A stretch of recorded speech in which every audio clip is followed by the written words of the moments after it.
Hey guys, got a 2023 plate Toyota Yaris here. Just going to show you how to reset the oil maintenance life on this one.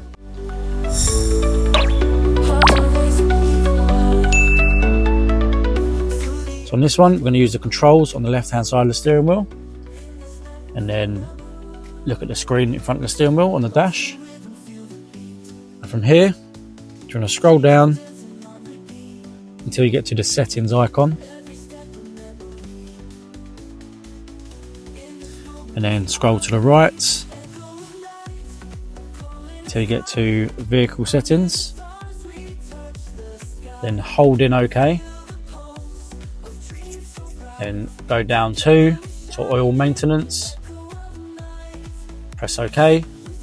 Now once you've done your oil reset and you need to reset on the car, go to yes, pressing OK, and then it will save it.